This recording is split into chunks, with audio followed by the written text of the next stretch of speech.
आप देख रहे हैं स्टार्स लाइव न्यूज, निष्पक्ष खबर आप तक।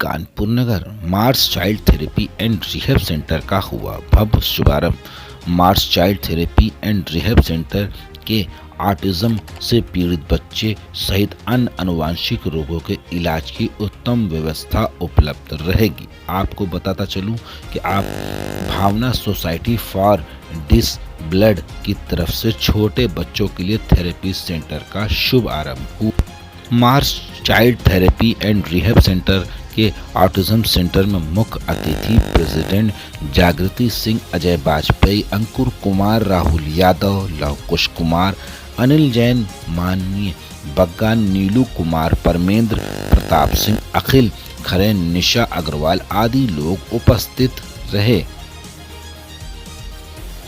देखिए, पत्रकारों से वार्ता करते हुए मार्स चाइल्ड थेरेपी के पदाधिकारियों ने क्या कुछ बताया। कानपुर से डिस्ट्रिक्ट हेड अचिन अरोड़ा की खास रिपोर्ट। किस उम्र के बच्चों का इलाज होगा? मैं डॉक्टर जागृति सिंह, चाइल्ड रिहैब एक्सपर्ट हूँ। मैं बच्चों को बेसिकली मैं इन्फेंट्स को देखती हूँ, बट मेरी टीम में जो है वो सारे हैं जो बड़ों को भी देखते हैं और बच्चों को भी देखते हैं।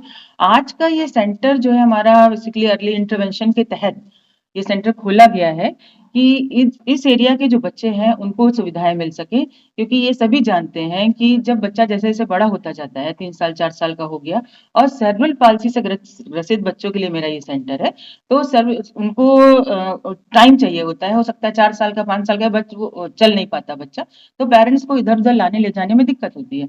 तो काकादू में बेसिकली मेरा मेन सेंटर है। तो इस एरिया के मेरे 5-6 ऐसे बच्चे हैं जिनको अब वहां लाना, क्योंकि 8 साल के हैं और 4 साल के बच्चे हैं, तो उनको पेरेंट्स के लिए लाना वहां तक मुश्किल था। तो उनकी सुविधाओं को देखते हुए ये सेंटर को ओपन किया गया है, ताकि इसी एरिया के और बच्चों को सुविधाएं मिल सके। क्योंकि सेरेब्रल पाल्सी एक ऐसी विकलांगता है जो जन्म से है, अगर तो बच्चे में ब्रेन में चोट लगने की वजह से, किसी भी रीजन की वजह से, मस्तिष्क में चोट लगने की वजह से होती है और ये होल लाइफ प्रॉब्लम बच्चे के साथ रहती है। हम ये नहीं कह सकते कि उन बच्चे को आज हम ट्रीट कर रहे हैं तो बच्चा कल नॉर्मल बच्चों जैसा रहेगा, बट ये है कि उनको समाज की मुख्य धारा में जोड़ने की पूरी कोशिश होती है कि वो अपना देखभाल कर सके, अपने लिए अर्निंग कर सके। इसलिए जो मेरा ये मार्स चाइल्ड रिहैब सेंटर है, ये हमारा एक एनजीओ है 2003 से, भावना सोसाइटी फॉर डिसेबल्ड, जिसकी मैं फाउंडर प्रेसिडेंट हूँ। तो मैंने उसको 2003 में इसी को देखते हुए शुरू किया था एनजीओ को, कि ताकि गरीब बच्चे जो है उनको भी सुविधाएं मिल सके यही सेम, क्योंकि थेरेपी का जो ट्रीटमेंट है वो बहुत महंगा रहता है। और सेरेब्रल पाल्सी से ग्रसित बच्चों के लिए सिर्फ एक ट्रीटमेंट फिजियोथेरेपी ही नहीं है, उनको ऑक्यूपेशनल थेरेपी भी चाहिए, क्योंकि उनमें एसोसिएटेड प्रॉब्लम साथ में होती हैं। वो फिजिकली उनको प्रॉब्लम तो होती ही है, बच्चा चल नहीं पा रहा, बैठ नहीं पा रहा, लेकिन साथ साथ उसमें एसोसिएटेड प्रॉब्लम्स भी होती हैं। हो सकता है उसको एपिलेप्सी आती हो सकता है वो बोल नहीं पा रहा हो सकता है सेंसरी इश्यूज हो, उनको गर्म ठंडे का एहसास ही नहीं है। तो उसके लिए उनको सारी ट्रीटमेंट जो है वो देना जरूरी होता है, फिर वो उनके लिए इतना महंगा हो जाता है। तो इसलिए ये एनजीओ का जो है वो किया गया कि उनको फ्री सुविधाएं दी जा सके। तो थेरेपी के माध्यम बुलाएगा। अभी मेरा बच्चा बाहर है, ये जब मेरे पास आया था, जो बिल्कुल चल के आपके सामने, ये बच्चा 2-2.5 साल का था, मेरे पास आया था। तो ये बच्चा जो है उस टाइम खड़ा तो होता था पर गिर जाता था, चलता नहीं था, पकड़ता नहीं था, बोलता नहीं था। चीजें सेंसरी की प्रॉब्लम थी इसके अंदर, अभी भी है, बट चीजें बेटर हो रही है धीरे धीरे। तो अभी ये बच्चे को आप देखेंगे तो ये आपके सामने चल के आ रहा है और अभी बोलना भी शुरू किया है। आ जाओ आ जाओ आ जाओ। इनके अभिभावक भी साथ में यहाँ पे हैं। नमस्ते। देखिए, ये अपनी लैंग्वेज में अपनी बातों को कहना समझ गया है।